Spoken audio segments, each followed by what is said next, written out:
Maka para kiai, para nyai, hadirin wal hadirat saya hormati, pesantren luar biasa berharga, Pak. Luar biasa berharga. Nah, maka memang sudah selayaknya bahwa ke pesantren itu kemudian diabadikan ke dalam lembaga-lembaga, termasuk dengan didirikannya Jam'iyah Nahdlatul Ulama. Jam'iyah Nahdlatul Ulama ini pada hakikatnya didirikan sebagai perwujudan kelembagaan dari kehadiran pesantren sebagai pondasi peradaban kita. Nah, namun demikian zaman berganti, zaman menemui perubahan-perubahan yang beragam di dalam masyarakat, yang mendalam asarnya, dan semua itu harus kita pikirkan. Banyak status atau nisbat-nisbat yang kelihatannya masih sama sebagai nisbat itu, sebagai status itu, tapi isinya sudah beda. Kalau dilihat sepintas kayak sama saja. Makanya saya tadi itu mau naik ke sini disuruh tetap dipakai aja sepatunya, nggak usah dilepas. Saya agak kikuk sebetulnya, karena ini karpetnya mirip karpet lagar saya. Jadi apalagi yang di depan ini, di panggung ini malah kayak karpet kamar saya ini. Sama-sama karpet seterusnya, tapi fungsinya beda, nilainya beda, substansinya sudah beda. Banyak hal lain seperti itu. Ketua umum PBNU itu gagahnya masih kayak sama dengan ketua umum yang dulu-dulu. Nah, ya leverage-nya apa istilahnya, taksirnya itu kelihatannya seperti masih sama. Politisi-politisi itu ya takutnya masih sama ketua umum.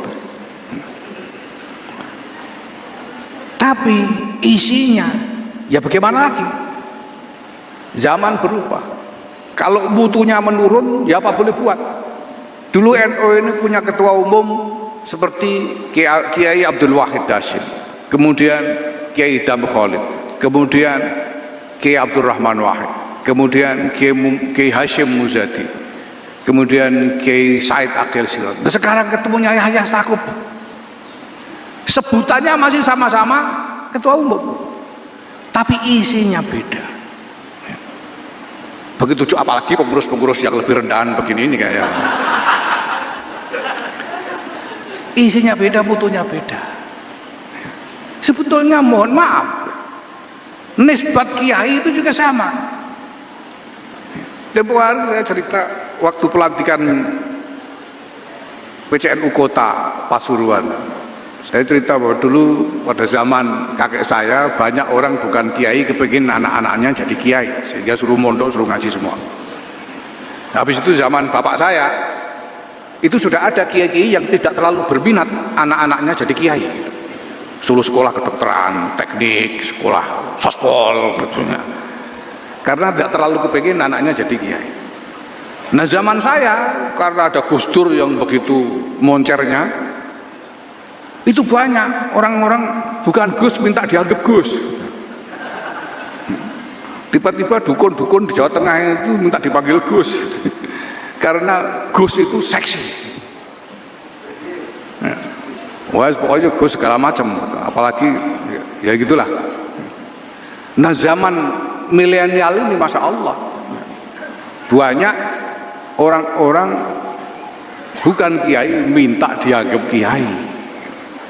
Sekarang ya sampai juga bisa lihat sendiri, kalau yang kiai-kiai tentu bisa menandai yang bukan kiai minta dianggap kiai. Ini masya Allah ya. Malah ada yang mengatakan yang penting ulama itu takut kepada Allah, innama yahsallaha min ibadul ulama. Walaupun ayam kalau takut kepada Allah ya ulama, katanya. Ada yang bilang gitu katanya. Ya ini karena silang sengkarut persepsi masyarakat mengenai nisbat-nisbat itu. Nah mutunya juga jelas beda. Dulu itu ya, nggak usah kita bahas. Kiai Abdul Hamid bin Abdullah bin Umar Pasuruan itu seorang wali yang masyhur. Sebetulnya saya kepengen jadi ketua umum itu antara lain supaya bisa ketemu wali-wali. Cuma hari ini walinya tasatur semua gitu. Dulu ada kiai-kiai luar biasa, ya standar kiai dulu itu ada Kiai Makhrus Ali, Kiai Abdul Karim, Kiai Ali Maksum dan lain sebagainya. Nah standar kiai hari ini itu kayak apa? Dulu kiai-kiai itu keramat semua.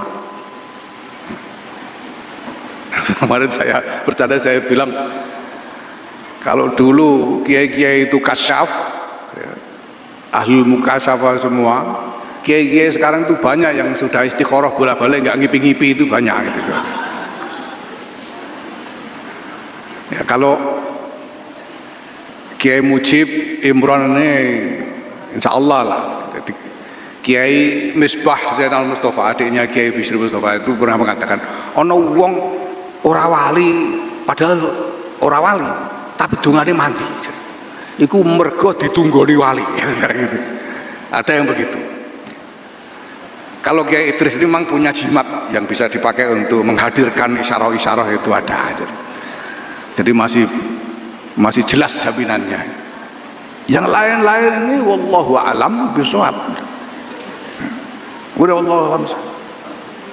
Jadi udah beda. Pertama, maka ketika bicara tentang pesantren ini dalam diskusi-diskusi yang diinisiasi oleh RMI ini, saya selalu mengatakan, "Mbok ya kiai-kiai hari ini itu ndak usah merasa sama keramatnya dengan kiai-kiai dulu. Kalau kiai-kiai dulu itu santri dikeprui kiainya pakai teken, itu bisa jadi ngalim malah bisa keramat. Gitu. Kalau santri sekarang kuwapro teken juga garota tenan gitu loh.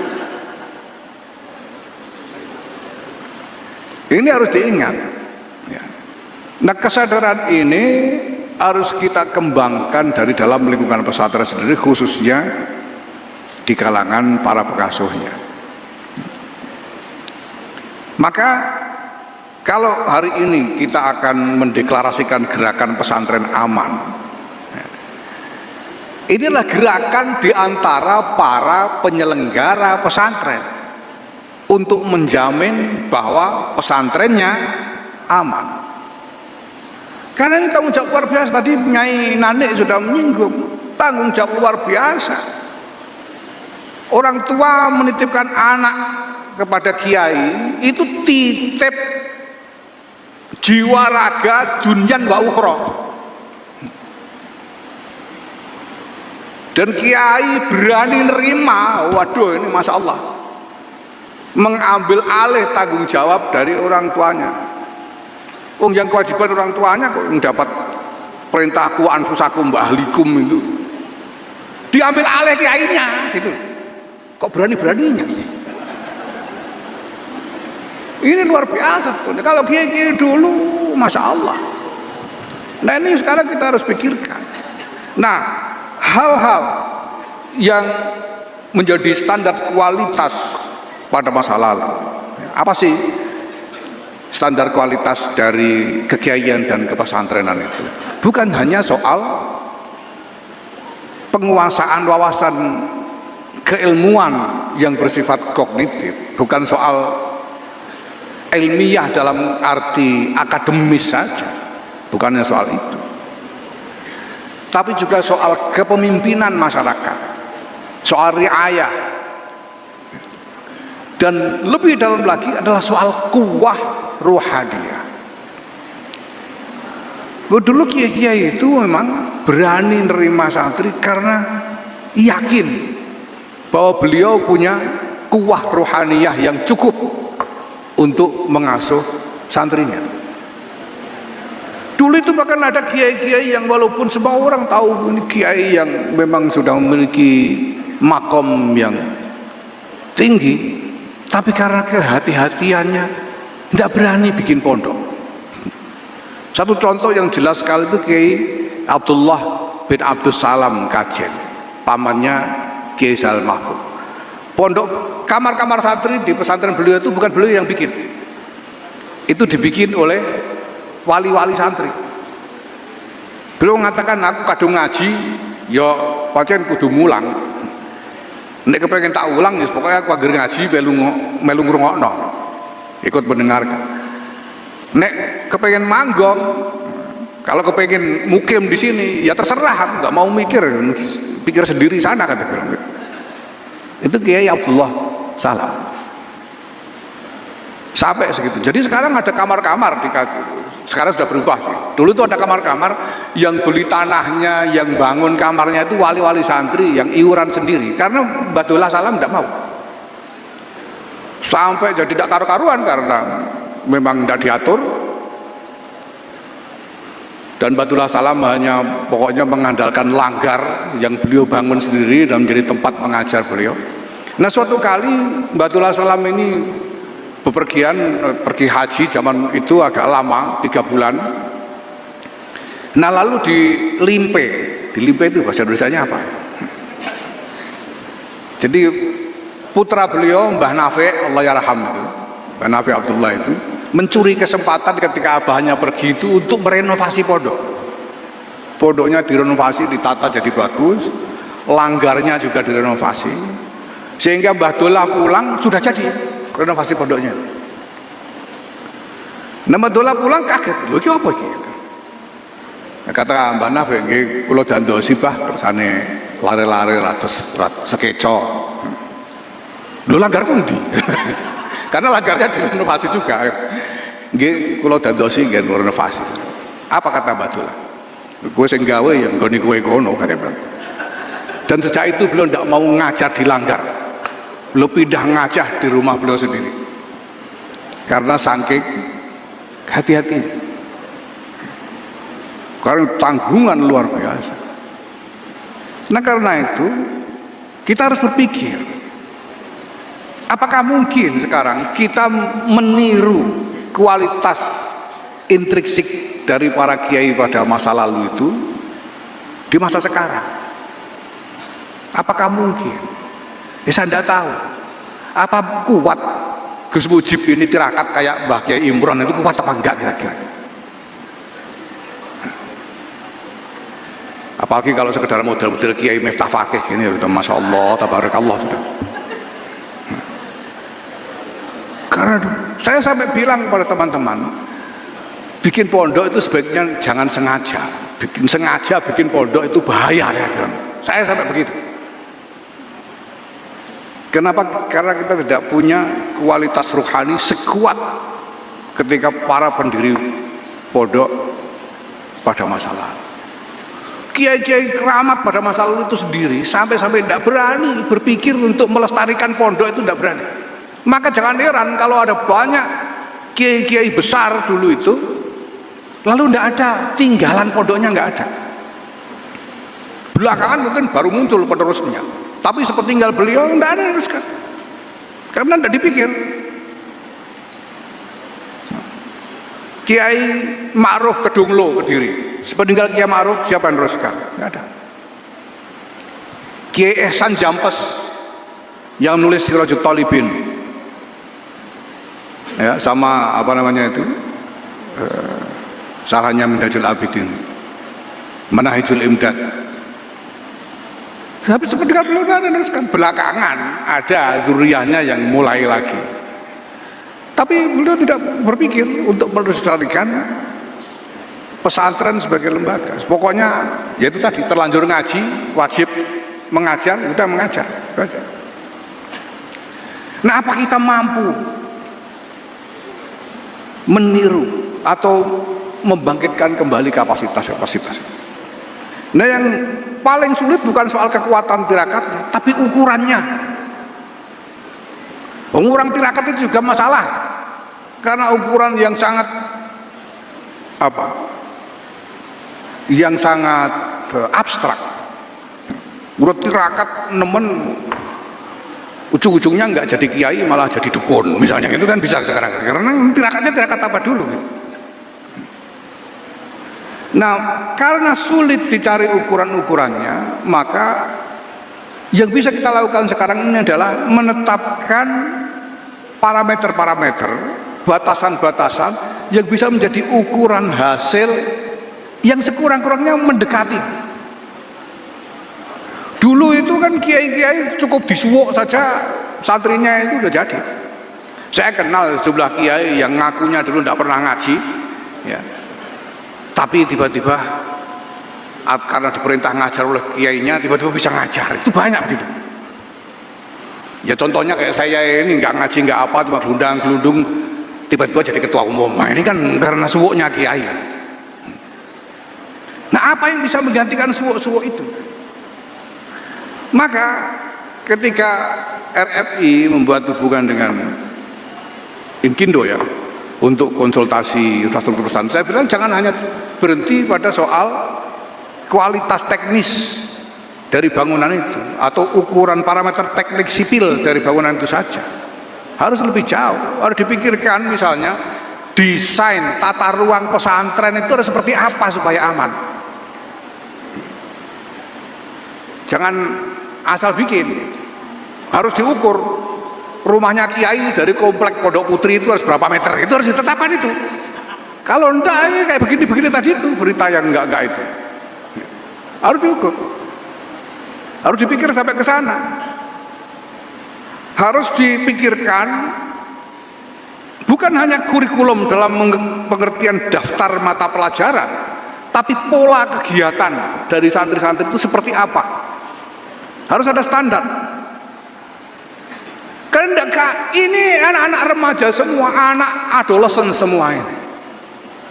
Semua ahli pendidikan itu tahu bahwa anak adolesen satu orang aja susah diurus itu, apalagi sekian banyak. Dulu itu saya punya kiai di Krapyak, Mbah Warsun Munawir itu mengatakan kepada saya, berjuang sing paling ngabot itu mulang. Berjuang yang paling berat itu ngajar. Mulang dalam arti mendidil. Mulang sing paling ngabot itu mulang cah cilik-cilik. Kalau mulang santri udah gede-gede gampang. Mulang anak-anak kecil itu paling berat. Karena jelas yang dibutuhkan bukan hanya mengisi akalnya, tapi juga takdir, membentuk budinya, membangun budinya. Itu tidak mudah. Walaupun lalu Kiai Warsun meneruskan di ujungnya, mulang cah cilik-cilik sing paling ngabot ya mulang kowe, kan dia bilang begitu ke saya. Kalau waktu itu saya masih kelas 2 SMP. Ini pekerjaan berat, sekian banyak, masya Allah. Kita harus pikirkan bagaimana pola kegiatannya. Harus kita pikirkan. Berapa persen belajar akademiknya, ngaji dan lain-lain, berapa persen olahraganya, berapa persen rekreasinya, dan lain sebagainya.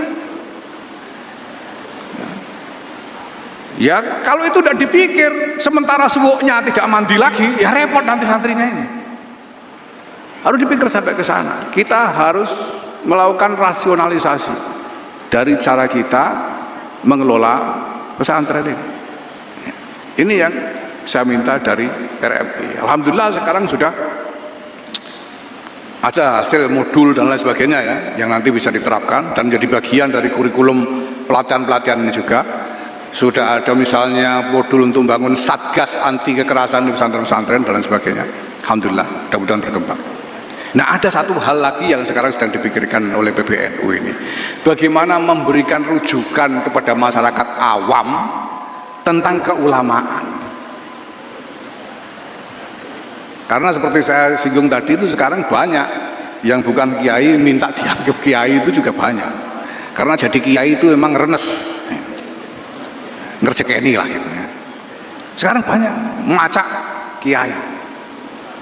Padahal dulu sekitar tahun 30-an itu ada halakoh di antara kiai-kiai kita yang mukim di Makkah waktu itu, Basul Masail, dan di antara masalahnya itu bagaimana hukumnya memberi nisbat kiai kepada orang yang tidak berhak.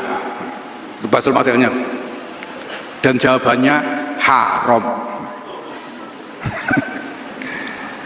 Kenapa? Karena begitu juluki kiai seolah-olah dia sah menjadi panutan, sah, wah macam-macam dengan segala apa namanya aksesori yang menempel pada nisbat kekiaian itu. Maka orang awam ini perlu. Ini itu sebabnya dalam diskusi PBNU kami mencoba merumuskan satu gagasan tentang nilai-nilai keulamaan, al-qiyam al-ulama'iyah. Jadi ulama itu mestinya bagaimana sih? Ya, dan kita akan mulai diskusikan dengan para kiai. Mudah-mudahan ada kesempatan yang cukup untuk itu. Maksudnya bukan ngajari yang sudah jadi kiai. Nilai keulamaan ini perlu kita rumuskan supaya apa? Supaya masyarakat awam punya rujukan tentang keulamaan itu seperti apa. Sehingga nanti bisa dibawa-bawa oleh orang tua yang ingin mondokkan santri ini, lihat dulu kiainya ini. Oh, memang ulama beneran. Dicocokkan dengan referensi tadi gitu. Kalau di referensi, wah menurut ini begini kok itu begitu. Wah, bukan ulama itu, cari yang lain aja. Ya, karena mengajaran kita begitu. Kita ini diajarkan jangan sembarangan berguru loh. Orang mau berguru itu harus teliti ngelihat gurunya itu. Ya. Ala inna hadzal ilma din fanzuru amman ta'khuduna dinakum. Itu ajaran kita. Maka harus ada rujukan ini. Itulah mudah-mudahan nanti ya konsep tentang nilai-nilai keulamaan ini mungkin kita rumuskan sebagai satu piagam atau apa. Mudah-mudahan bisa dibahas di dalam musyawarah nasional alim ulama yang insya Allah akan diselenggarakan tidak lama lagi. Ala kulli hal, para kiai, para nyai, hadirin hadirat, santri-santri sekalian yang saya sayangi dan menjadi tumpuan harapan, mari kita semua berikhtiar sekuat-kuatnya untuk membangun masa depan pesantren ini menjadi wahana yang bukan hanya menjadi tempat meriwayatkan keindahan-keindahan, kemuliaan-kemuliaan yang ada di masa lalu, tapi sungguh-sungguh kita ikhtiarkan untuk mereplikasi, mewujudkan kembali sekuat-kuatnya asar yang dulu dibuat oleh para pendahulu-pendahulu kita. Mudah-mudahan ikhtiar-ikhtiar ini sungguh mendapat ridha Allah Subhanahu wa taala, jadi ikhtiar-ikhtiar yang sungguh manfaat dan barokah untuk kita semua, untuk Nahdlatul Ulama, untuk bangsa dan negara.